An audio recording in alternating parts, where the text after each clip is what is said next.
The nurse turns the newborn's wrist to check the hospital bracelet.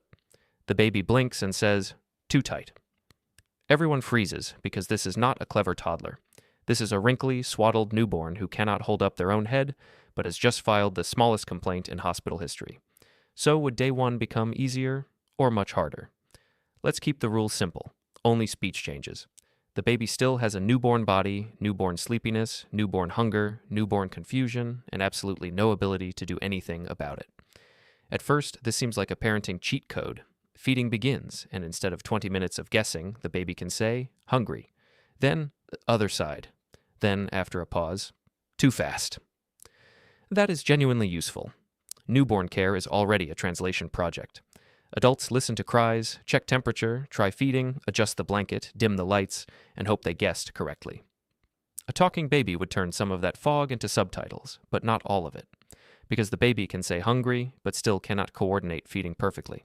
They can say cold, but cannot pull up a blanket. They can say hold me, but cannot explain why being alive suddenly includes air, light, fabric, gravity, and relatives. The first few hours become less mysterious, not less demanding. Then comes the newborn exam. A doctor checks breathing, heart rate, reflexes, skin color, temperature. The bracelet follows the baby from bassinet to exam table, a tiny plastic proof that the hospital knows exactly which patient this is. Now the patient can participate. Too bright. That hurts. Stop touching my foot. Helpful? Yes. But still not the same as a diagnosis. A newborn might report discomfort, but adults still have to decide what it means. Is the baby cold, tired, overstimulated, in pain, or just offended by socks on a spiritual level? The voice improves the signal. It does not replace judgment. By afternoon, the family arrives. Someone leans in for a photo.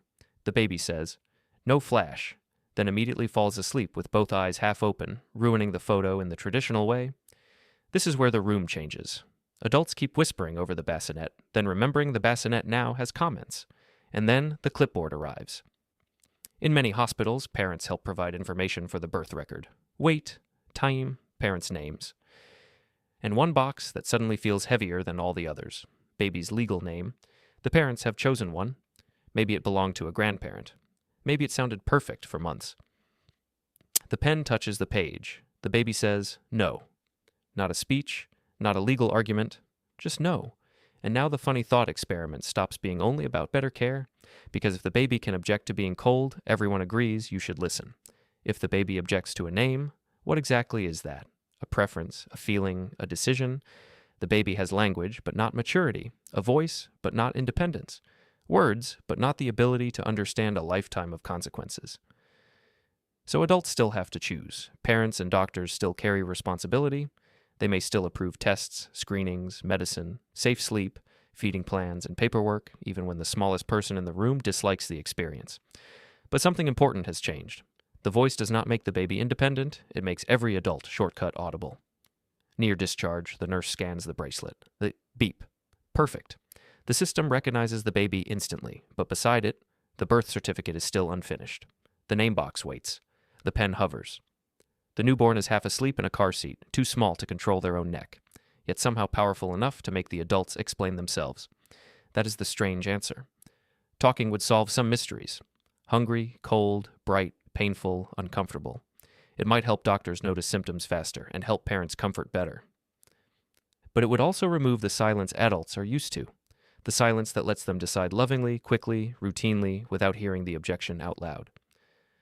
That night, at home, the bracelet rests on a bedside table beside the unfinished form. The baby sleeps, still tiny, still helpless, still needing everything. But the bracelet feels different now. At the hospital, it proved who the baby was. By the end of the day, it reminds everyone that being identified is not the same as being heard. And if a newborn could talk from birth, the strangest part would not be the talking. It would be realizing how much we already decide for people before they can answer back. Subscribe for more strange little thought experiments that make ordinary life feel slightly less ordinary.